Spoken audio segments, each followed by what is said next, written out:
چند کوتاہیاں میں آپ کے سامنے رکھتا ہوں۔ نمبر 1، قول و فعل میں تضاد ہوتا ہے۔ جب والدین اپنی اولاد کی تربیت کر رہے ہوتے ہیں نا،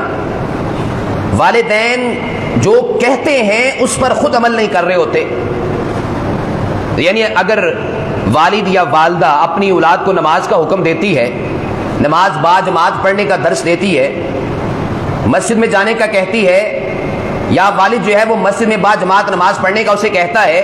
اور وہ خود نماز پڑھنے کے لیے نہیں آتا ہے، تو یہ قول و فعل میں تضاد ہو جائے گا۔ اس بات کا بچے پر اثر اس طرح سے نہیں ہوگا جس طرح ایک والد آ کے پہلی صف میں امام کے پیچھے کھڑا ہو کے باقاعدہ وقت کے ساتھ پابندی کے ساتھ آ کے نماز پڑھے گا، جس طرح اس کے عمل سے اس کی جو ہے وہ تربیت پر اثر ہوگا، اس کے کہنے سے اثر انداز نہیں ہوگا۔ بلکہ یہ بات بیان کی جاتی ہے کہ آپ کے کہنے کا اثر 10% ہوتا ہے، آپ کے کرنے کا اثر آپ کی اولاد کے اوپر 90% ہوتا ہے۔ اسی طرح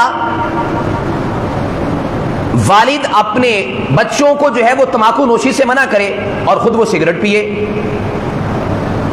والد اپنے بچوں کو بری مجالس میں برے دوست بنانے سے منع کرے اور خود اس کے دوست اچھے نہ ہوں، کیونکہ وہ بچہ مشاہدہ کرتا ہے جب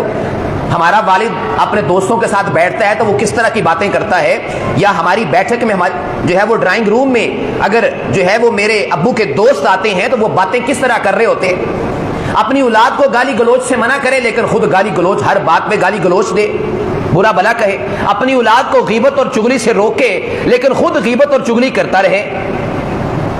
اپنی اولاد کو صلہ رحمی کا درس دے لیکن خود قطع رحمی جو ہے وہ کرتا رہے، رشتہ داریوں کو توڑتا رہے۔ یہ قول و فعل میں جب تضاد ہوتا ہے تو پھر اولاد کی صحیح تربیت نہیں ہو پاتی ہے۔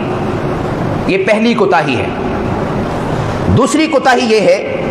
گھر کے اندر جو والدین کی، ماں اور باپ کی جو ہے وہ نچاکیاں ہوتی ہیں، یہ اولاد کی تربیت پر بہت اثر انداز ہوتی ہیں۔ اگر ایک طرف سے زیادتی بھی ہو رہی ہے تو دوسری طرف سے معاف کرنے کا رویہ اپنانا چاہیے، نہ کہ ترکی بترکی ہر بات کا جواب دینا چاہیے اور اپنی انانیت کی تسکین کا بندوبست کرنا چاہیے، بلکہ اگر ایک طرف سے کوئی بات ہو بھی گئی ہے دوسری طرف سے اس بات کو جو ہے وہ ختم کرنے کی کوشش کی جائے۔ اگر ایک طرف سے آگ جو ہے وہ جلانے اور اس کو ہوا دے کے اس کو تیز کرنے کی کوشش کی جا رہی ہے تو دوسری طرف جو ہے وہ پانی پھینکنے کا بندوبست ہونا چاہیے۔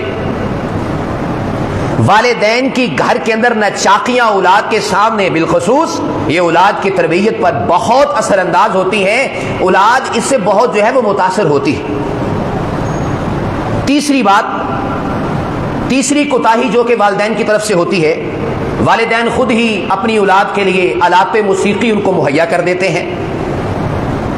لہو و لعب کا سامان ان کو دیتے ہیں۔ ہاں، اپنی اولاد کو کھیلنے کا بندوبست کریں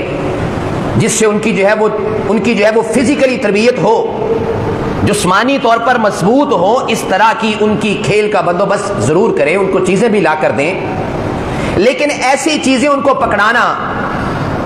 جس سے رسول پاک صلی اللہ علیہ وآلہ وسلم نے منع فرمایا ہے، اللہ رب العزت نے کلام مجید میں اس کو منع فرما دیا ہے، اور وہ اپنی اولاد کو لا کے دینا اور اس کو فخر محسوس کرنا کہ میں اپنی اولاد کو یہ چیزیں لا کر دی ہوئی ہیں، تو یہ پھر یاد رکھنا یہ آلات موسیقی جو ہم اپنی اولاد کو لا کر دے رہے ہیں، وہ بچہ جب جب ہماری دی ہوئی اس تربیت پر عمل کرے گا، جس طرح نیکی کا ثواب پہنچتا رہتا ہے مرنے کے بعد بھی، اس طرح برائی کا گناہ بھی مرنے کے بعد پہنچتا رہتا ہے۔ تو لہذا اپنی والدین ایک جو ہے وہ والد یا والدہ کی حیثیت سے اپنی اولاد کی تربیت میں یہ بات اچھی طرح سے سمجھ لیں کہ کوئی حرام چیز ان کے حوالے نہ کریں۔ آلات موسیقی یا اس طرح کی دیگر چیزیں ہیں، یا بعض اوقات ایسا بھی ہوتا ہے کہ موبائل کے اندر نا اگر والد یا والدہ بیزی ہے تو وہ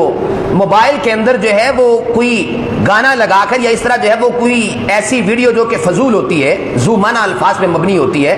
یا جس کا کوئی مقصد ہی نہیں ہوتا ویڈیو کا،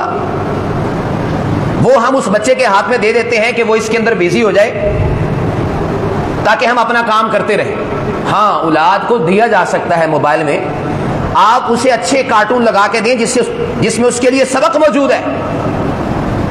اسے کوئی اچھی پوئم لگا کے دیں جس میں اس کے لیے سبق موجود ہے، اسے قصص اور کہانیاں اس کے اندر لگا کر دیں جو کہ صحیح احادیث پر مبنی ہیں، قصص الانبیاء ہیں جو کہ قرآن کریم کے اندر قصص بیان ہوئے ہیں، ان کا وہ بھی ہمیں مل جاتے ہیں یوٹیوب کے اوپر، وہ لگا کر دے دیں جس سے بچہ تربیت حاصل کرے. تو یہ بھی جو ہے وہ اولاد کی تربیت میں کوتاہی ہے. اور اگلی کوتاہی بعض اوقات غصے میں آ کر نا، والدین غصے میں آ کر اپنی اولاد کو بد دعا دینا شروع کر دیتے ہیں، اپنی اولاد کو بد دعا دینا شروع کر دیتے ہیں. یاد رکھنا، حدیث میں آتا ہے، رسول اللہ صلی اللہ علیہ وسلم نے فرمایا کہ اپنے آپ کو بد دعا نہ دو، نہ ہی اپنی اولاد کو بد دعا دو، نہ ہی اپنے مال کو بد دعا دو. کیونکہ ایک گھڑی ایسی ہے کہ جس میں ہر دعا قبول ہو جاتی ہے. کہیں ایسا نہ ہو کہ وہ گھڑی اسی وقت ہی ہو جب تم اپنی اولاد کو بد دعا دے رہے ہو، اپنے مال کو بد دعا دے رہے ہو، یا کسی اور کو بد دعا دے رہے ہو، وہ گھڑی قبولیت کی ہو اور وہ فوری آپ کی بات مان لی جائے. اولاد کو بد دعا دینے سے گریز کرنا چاہیے. یہ والدین پر خصوصی طور پر یہ بات لازم ہے. یہ ہماری کوتاہی ہے. ہم غصے میں آ کے بہت برے برے الفاظ اپنی اولاد کے لیے بول جاتے ہیں، اور بعض اوقات بد دعا والے الفاظ بھی ہماری زبانوں سے نکلنا شروع ہو جاتے ہیں. ہمارا اپنے آپ پہ کنٹرول نہیں رہتا ہے. لہذا ہمیں اپنی اولاد کی تربیت میں یہ بات پیش نظر رکھنا ہے کہ کبھی بھی اولاد کو بد دعا نہیں دینی. اور ایک اور کوتاہی یہ ہے کہ جب بچہ چھوٹا ہوتا ہے نا، بچہ چھوٹا ہوتا ہے تو وہ اپنے جو ہے وہ چائلڈ ہوڈ کے اندر، بچپنے کے اندر اس کے بھی جذبات ہوتے ہیں، احساسات ہوتے ہیں، اس کی بھی کچھ خواہشات ہوتی ہیں، اس کے بھی کچھ خواب ہوتے ہیں. جب وہ اپنے والدین کے سامنے ان کو پیش کرتا ہے تو، یا والد کے سامنے بالخصوص اس کو سامنے رکھتا ہے، تو والد اس کو نظر انداز کر دیتا ہے کہ ابھی یہ بچہ ہے. اب اس کو جو ہے وہ بچہ کہہ کے، یا اس کی جو ہے وہ بچگانہ سوچ کہہ کے اس کو اگنور کر دیتا ہے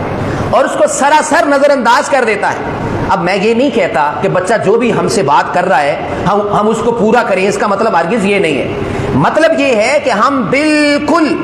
اس کو اگنور نہ کر دیں، نظر انداز نہ کر دیں. اس کے خوابوں کو سنیں، اس کے جذبات و احساسات کو سنیں، وہ کیا کہنا چاہ رہا ہے، اس کی خواہشات کیا ہیں، اس کی باتوں کو سنیں. پھر آہستہ آہستہ محبت کے ساتھ ان کو راستہ دیں کہ یہ پتر، یہ والی باتیں درست نہیں ہیں، یعنی اور جو اچھی باتیں ہیں اس میں اس کی حوصلہ افزائی کریں. لہذا بچپنے میں اس کی جو ہے وہ بچگانہ سوچ کا اس کو تانا دے کے اس کی باتوں کو نظر انداز نہ کریں، اس کے خوابوں کو نظر انداز نہ کریں.